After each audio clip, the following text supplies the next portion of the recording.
Before we start, can we acknowledge this guy's holding a press conference for himself? This is what fighters should be doing, but it probably wouldn't be as successful as someone like Ilia doing it, because Ilia is one of the bigger stars of the sport right now. If he holds any press conference, people are going to watch. It would be great for the UFC to also do these kind of things for the fighters as well, not just a pre-fight press conference before the fight, but this Charles and Ilia fight is big. It's great to see at least Ilia Topuria putting more promotion into his fight. Really, I know it's not quite fight week just yet, but it feels like it. You're here in Las Vegas, so how exciting is this for you? I mean, headlining International Fight Week, it doesn't feel like it was that long ago. You were just getting into the UFC, now you're at the top of the sport. Very happy to be able to headline this kind of event. I remember I fought once in the preliminary cards in the International Fight Week. Now that I have the chance to headline this event, I'm very happy and very excited. And he didn't even mention who he beat in his UFC debut. That might be Youssef Zalal, who is looking to be one of the future top contenders as well at featherweight. So a lot of us think a move to a weight class, it's just the weight cut, it's just that week. Are you saying that you think this weight class change has changed everything for you and how you've been able to prepare moving into this fight? Everything, because at the end of the day, that 10 pounds makes a lot of difference, in my life. Because before I had to be for 12 weeks cutting the weight. I haven't been able to enjoy anything because I have to be professional at the same time in the fight game and also in the nutrition part. So this time I have been able to enjoy the whole process and I'm very happy.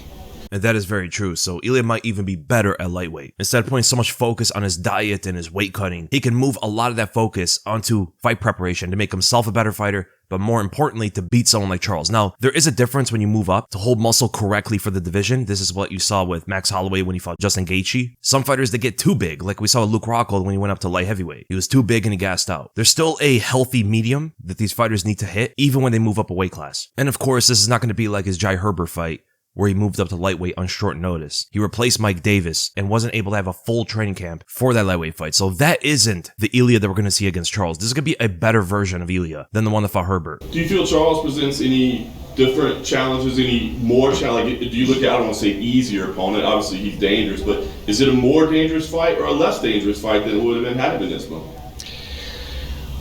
More dangerous fight than Islam, you say? I don't know. Every fight is a huge challenge. There's no easy fights when you get in this level.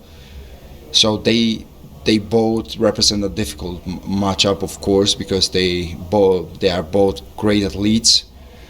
They have completely different styles. So I don't know what to tell you. They both difficult fights. Yeah, there's no easy fight. That's actually kind of surprising that he puts Charles and Islam relatively at a similar challenge to him. Even though most people would say that Islam is better than Charles and would be more difficult for anybody than fighting Charles, but Ilia sees him close enough where he can't really say which one's a bigger challenge. They have different styles and different skill sets. And that could actually be a compliment to Charles Oliveira, comparing him on a similar challenging level as the #1 pound-for-pound fighter in the world. For himself, of course, and we'll see how the fight goes. The Islam fight, if he ever fights him after, let's say he beats Charles, then you'll know which one's a bigger challenge. But leading into the fight, at least analytically, he sees them relative to each other. I know you don't want to get away, talking about game plan, but people think of you in the UFC as a knockout artist.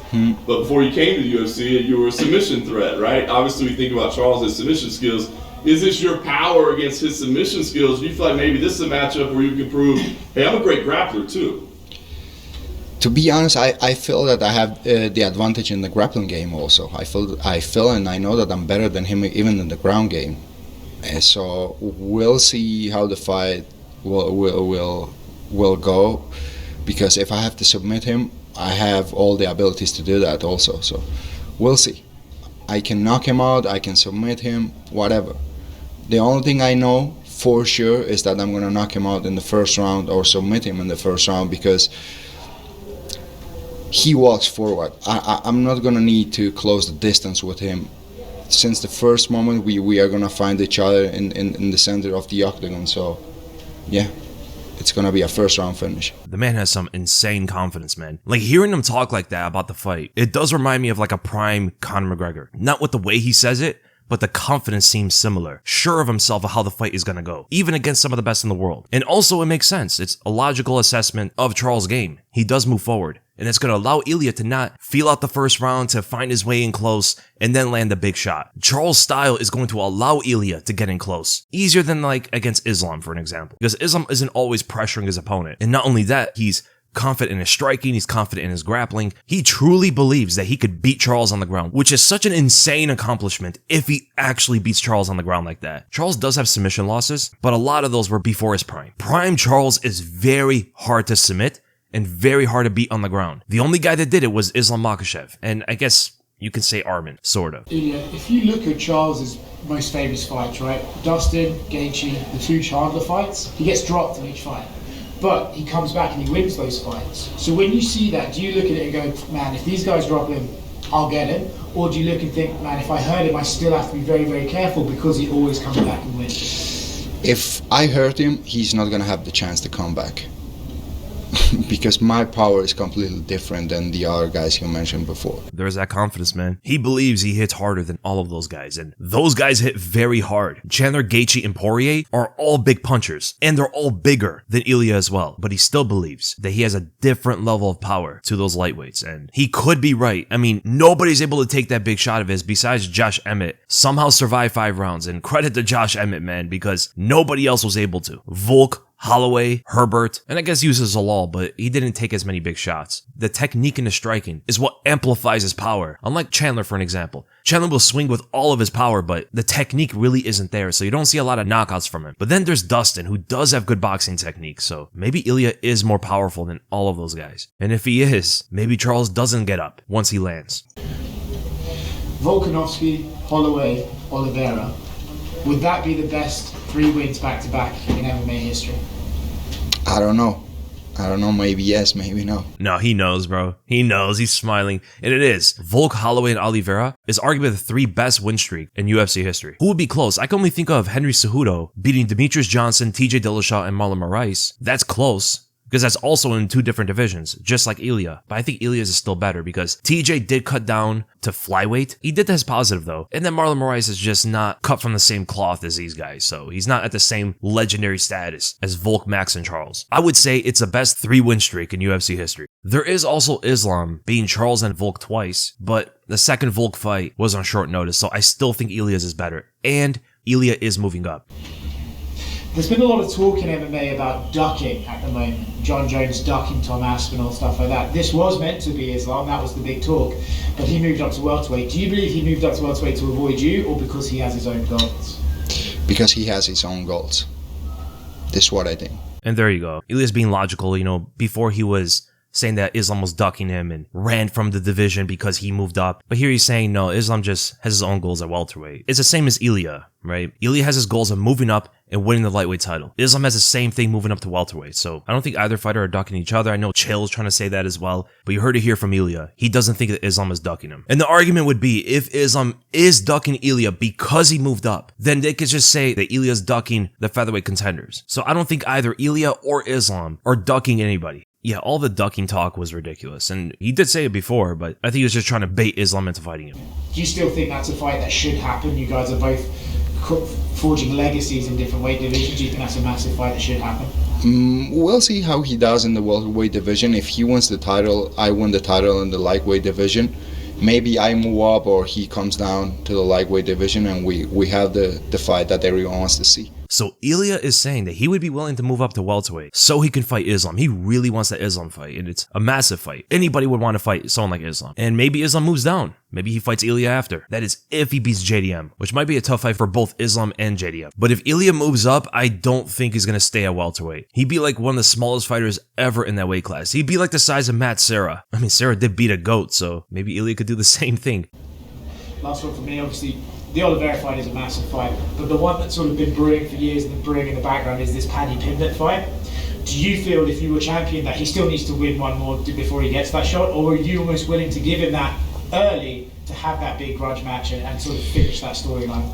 For sure he needs to win one more fight because there are more contenders in the division that deserve the title shot before him. So if he wins the fight, he puts himself in a position where he can fight for the title, I will give him the opportunity to fight for the title because we have a history behind. So it's going to be a massive fight. Yeah, of course Paddy needs another fight. He just beat Michael Chandler. You know, he should be fighting like Arman Tsarukyan, actually. That would be the #1 contender fight. Gaethje just said that he doesn't want to fight anybody unless for a lot of money or a title shot.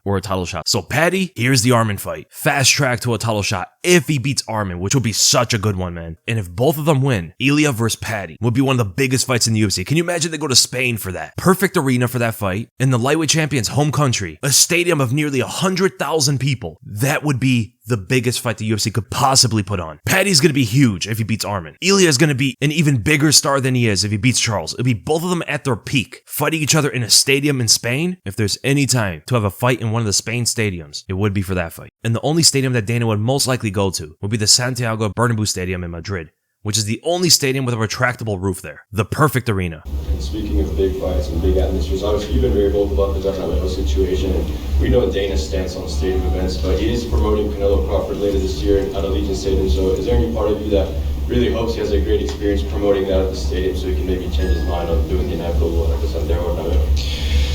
So to be honest, the conversations that I have with them, like, I don't know if I want to do it in Spain in the stadium, because if they make that happen, I had to fight at 4 in the morning local time. So I don't want to do that, to be honest. I'm a professional athlete. I want to fight in good conditions. You know what I mean? So if something changed and they gonna do it in a prime time in the local time, of course, yes, it will be huge. If not, I prefer to fight always in the United States. Man, just have the fight in Spain time. Like, just imagine, if Ilia's not willing to fight there because of how late they would be fighting, nobody will ever be fighting in that stadium. If the guy from there would not fight there, nobody else would, you know? You're in this like familiar spot again where it's like you're fighting like a guy that people love. Like they loved Alex, loved Max, you know, like does that wear on you ever? Like, can I just fight somebody that people don't like at some point? Are you feeling that at all? Not really. You know, when I get the call and they told me that I have to face a guy, I don't care if the people loves him or not. I don't know. But of course, I would prefer to fight to someone that the people don't like him that much, as Charles or Walk or Max Holloway, because I don't know if you can find many people that say something bad about them. So, yeah, it's kind of weird. Bro, look at him smirking, bro. He likes beating everybody's favorite fighters. He probably just thinks it's funny, you know, because he always gets matched up with the fan favorites. Alexander Volkanovski, Max Holloway, Charles Oliveira. These guys are all beloved. And Ilia is the one in their weight classes. So he talks a big game in these fights. He raises the stakes, and it's going to make him the villain. So, I mean, Arman would be the fighter, right? A lot of people don't like Arman. So that would be a fight where Ilia could be, I guess, the hero instead of the villain. But when you talk a lot and you're fighting Max, Volk, or Charles, you're gonna be the villain in those fights, no matter what. So if you fight someone like Arman, then it'll change the roles of that fight. You think at the end of your career we'll think about you more as a featherweight or a lightweight? Lightweight. Yeah. Now that's great to hear. That means he's gonna be fighting a lot, because all of his fights have been in the featherweight division besides Jai Herbert. 7 fights at featherweight. And if he says we're gonna remember him as a lightweight instead of a featherweight, so we might see him fight Paddy Pimblett, Arman Tsarukyan, maybe Justin Gaethje, maybe Islam moves down in the future, a Holloway rematch, Manny Moicano, no, probably not, but Michael Chandler is gonna somehow fight for the title. Now thinking about it, who could Ilia fight besides those guys? Maybe Dan Hooker? Could Dan Hooker rise to a title shot? Mateusz Gamrot? Fiziev Bahamondes? Interesting. It doesn't seem like lightweight is as strong as it was before. He talked about you fighting these beloved fighters, these beloved heroes of the sport. Do you hope one day that people view you in the same way they view a Max Holloway, an Alex Volkanovski, a Charles Oliveira? Does that matter if the public support is there for you or not? Of course, if you get the public support, it's always great, it's always important, but they have the history with the fans, so what can I do with that, you know what I mean? Even me, I'm fan of those guys. I'm fan of Walk. I always like to watch him fight with Holloway. I like his fight style. I like him as a person, the values he represents. With Oliveira, the same. He has, like, I don't know, the most finishes in the UFC history. But when it comes to competition, I have to do my job. and his job is to absolutely smoke him and pound him into the dirt. Bro puts a disrespectful beatdown on those guys. Like, he finishes them unlike we've ever seen him get finished before. I think that also is a factor in so many people not liking Ilia, but everybody respects him, of course, right? He's one of the best fighters in the world, and he's beat some of the best. Like, we've never seen Holloway get knocked out. Volk got slumped against the fence from one punch, and we'll see with the Charles fight, but Ilia folds the heroes of MMA like a lawn chair. Guys, thank you very much. Thank you. And there it is, Ilia Topuria promoting his fight. The guy's talking in English and Spanish, holding his own press conferences, doing everything he can to become the biggest star possible because he knows his skills and finishing ability in the fight speaks for itself. So very appreciative of Ilia. Would love to see more fighters do that as well, hold their own press conferences and stuff. Leave in the comments below, what'd you guys think of the press conference? And what do you think of his confidence going into the fight? And I'll see you guys in the next video.